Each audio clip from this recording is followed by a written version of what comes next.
All right, so today we're going to talk about some of the biggest money mistakes that I made in my 20s. This video is partly so you don't make these same mistakes, or you can learn from these mistakes and you don't have to make them yourselves, ideally. But if you have made these mistakes, it is okay, and that I'm going to show you that you can still move forward and you can still prosper and have a better future regardless. Hello, Tim Provau here, and welcome back to the channel where we make finance simple. So today this video is going to be about the financial mistakes that I made in my 20s, so you can avoid these mistakes and learn from them without having to make them yourself. Really, one of the biggest things that was a mistake that I made in my 20s was, to be honest, I thought I was invincible, that I was going to live forever, and that I could start at any time. But really, this is probably the biggest financial decision that I've made that has hurt me the most. One of the reasons this is my biggest financial mistakes is if I would have started saving money or investing money in my early 20s or even my later teens, I would have so much more money now than I'd probably already in my millions by now, based off of the careers that I've had and based off of my living expenses at the time. But I didn't really care about this at the time.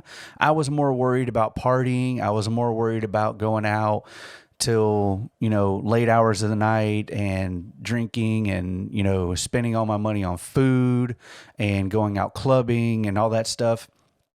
And that was really my main focus in my 20s. I thought I was going to live forever. I thought I could have so much time to worry about this in the future that this isn't something I wanted to worry about in my 20s because, I got out of school. I wanted to live life a little bit. I wanted to have fun, and I just didn't care. And because of that, it actually really hurt me.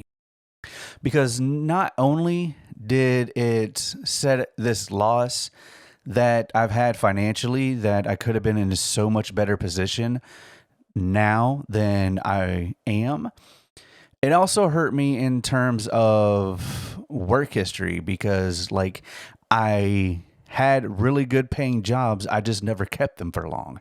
Or I moved from state to state, and, if you're moving a lot, your job history doesn't really show very well, so it's really hard to get a really good job moving forward. Now, this wasn't the case. I ended up going back into sales, and it didn't create habits moving forward that were really ideal to be financially successful. I had my spending habits were really bad. I was buying way too much money on food, way too much money on alcohol. I just had a habit of spending everything I earned and not really putting anything aside for the future because I never cared. I never cared about, okay, my future is going to be here. I can do all this later. But it turns out that, that's not really a good idea to go through because if you have goals and aspirations that you want to achieve later in life, you're going to have to start early to be able to achieve those because you have to set yourself up in the future. You don't want to be working the rest of your life and then you get into your 60s and 70s and then you can finally enjoy life. That's what I was thinking. Is I don't want to enjoy life later. I don't want to be a slave now and, work all my life and, not have any money to have fun and do what I want to do and end up doing that later. So that was completely the wrong mindset. If I would have saved this stuff up now and I would have invested early and I would have saved my money now and probably put it in an IRA, probably put it in, Bitcoin. I know a lot of people that were buying Bitcoin early on and I was like, what the heck is this? I'm not going to put my money in this. I'm, worried about chasing girls and, doing all this other stuff. I wasn't worried about Bitcoin or stocks or anything like that. I thought that was like old people stuff. Well, comes to turn out that, hey, I was wrong. And, looking back at it, hindsight's always 20/20, and I can't change the stuff, but hopefully I can, talk to you guys and be like, look, go ahead, get started. Get started young, get started early, and make enough money and save enough money and invest in stocks. Grow your wealth early so you can live the life you want earlier. And now I'm gonna have to work longer or find a really, really high paying job and save more money than I would normally to be in the position that I want to be in. So if you're watching videos like this, you are already ahead of where I was. And to be honest, I'm 32. I'm considered close to middle-aged, and to be honest, it's not too late to start. If you're in your 30s, it's not too late to start now. Getting started sooner is always better than putting it off till later, because you'll have to work harder, you'll have to do double more, and I just wish I would have known and paid attention, and somebody would have grabbed me and be like, look, this is better. Do it this way.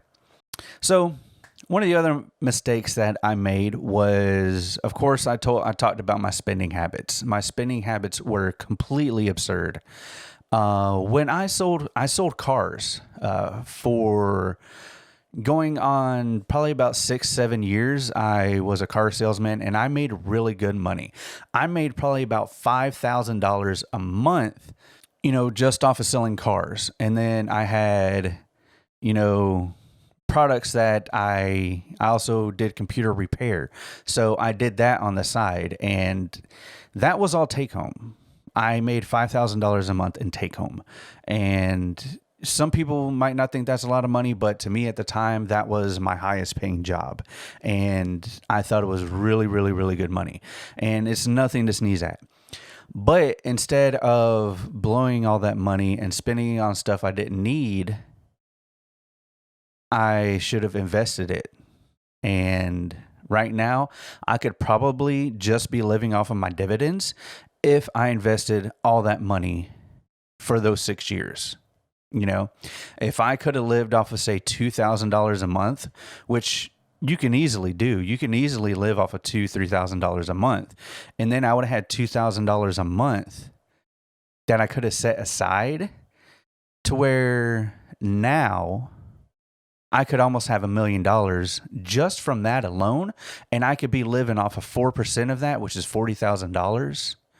So I'd be okay. I'd be able to live off of just what I make off of my dividends, and any other income that I have coming in can just go into savings, or it can go into some more stocks, or it can go into more, alternative business ideas to make me more money. And if I would have done that sooner, I would have been a lot better off. And to be honest, that's what I'm doing now.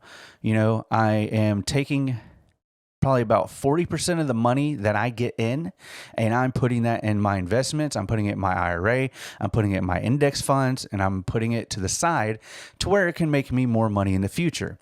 So that way, here in a few years, I'm going to be able to live off of my dividends, and I can take any money that I get from my current job as a restaurant manager, or other positions. I can go ahead and grow my wealth that way. And then that way, within probably about 10 to 15 years, I'd be a millionaire and I would be sitting pretty. So that way I don't have to wait till I'm 60 years old to be able to, not have to work if I didn't want to, and be able to enjoy my life and set my family up for the future. This next bit is something personally for me that I felt was a big money mistake. And that is not going after my passion and my skill set earlier on in life. And I basically wasted a lot of time. I didn't come from a financially well-off family. I was in poverty most of my life, and my parents did the best they could, but they weren't really in a position to teach me about finances and about money, and neither did school. So I really didn't learn about this stuff until I was already older. And I want to teach you guys about money and about finances because I didn't really have that growing up, and I want to be that voice for you guys. So the mistake that I made was not really going after what I wanted to do, what I was happy doing, and what I was good at. What I'm good at is, I'm good at people. I'm good at talking to people. I'm good at, being around people, and I'm good at making people feel comfortable in a setting, whether that is sales. I am really good at sales. I did that in car sales, and I did it in other stores and tech sales and everything like that. And I always did very, very well. So what I have to say to that is go after your strengths. Look at what your strengths are and what you're good at. Maybe you're good at talking to people. Maybe you're good at listening and, responding in a way that helps people realize things or helps people learn things and helps people be put in a better position. And that's what I would do when I was in sales. I would listen to what they're telling me, and I would listen to what they're not telling me by what they're saying. And then I would help them with their money, and I would help them with their financial decisions, not tricking them or manipulating them. I would listen to what they're saying and then put them in the right position that they needed to be in to where they were happy and to where they would want to come back and they would want to refer me to other people. So that way I could grow that way. This really isn't a video about sales, so I'm not really going to go break that down, but that is what I am good at. I am really good at talking to people. I'm really good at, listening, reading people, and doing things like that. I'm also good at teaching people. I've been in management for 10 plus years, and I'm good at showing people how to do things. I'm good at leading people, and I'm really good at helping people feel comfortable and inspiring people to do a better job. So that's what I want to do with this YouTube channel. I've been in YouTube already for like 2 or 3 years on another channel, but I don't really feel fulfilled in that other channel that I'm doing. So I'm starting this channel right here, and I really want to use those skills that I have to be able to go ahead and start early and look at what you're good at and go ahead and pursue that. Turn it into a business. If you're not good at working for people, then start your own business. That's what I can't work for people. I can't have somebody hovering over my head or watching me constantly, telling me to do something away when I know there's a better way to do it or a more efficient way. I can't do that. I can't work under people. I have to be the boss. I have to make the decisions. I have to see, okay, this is the best route to go. Let's take this route. If we fail, we learn from it, and so on. So that's more personally my things. And if you're that way, just go for it. Don't be afraid.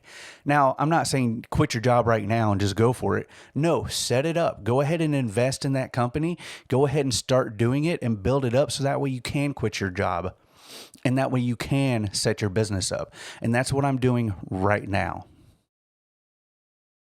So my next point would be to listen. Listen to advice that other people have to say. I'm not saying you have to follow exactly their advice or you have to follow everyone's advice, but listen to what they have to say and do research and analyze things yourself so that way you can make a decision that's best for you and go about it that way.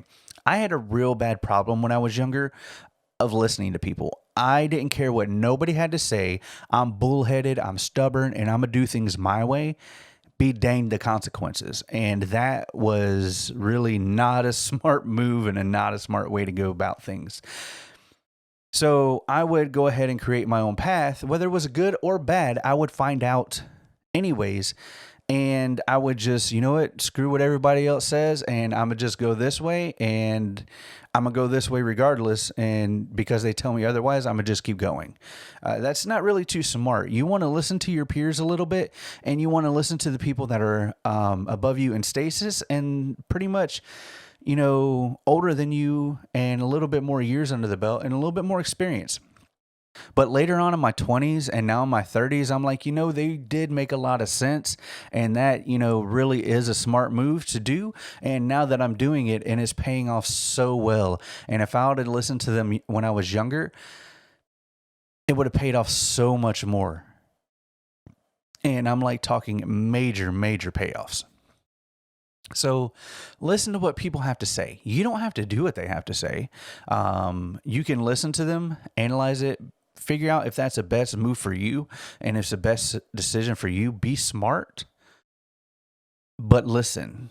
And maybe they can teach you, or maybe they can say something that will spark an idea or spark, a passion in you, or spark, an idea to give you wealth later on in the future or to save you more money. That's what I wish I would have done. Thank you guys very much for watching the video. If you liked the video, make sure you leave a like, subscribe, and hit the notification bell to be updated whenever I upload a new video. Also, go ahead and leave a like and comment down below what was one thing that you wish you would have done better in your 20s, or one mistake that you made in your 20s that maybe I didn't list here in the video, or if I did, maybe we can talk about it and be like, yeah, I was there. I'm right there with you. Maybe we can share something about it. Thank you very much. And until next time.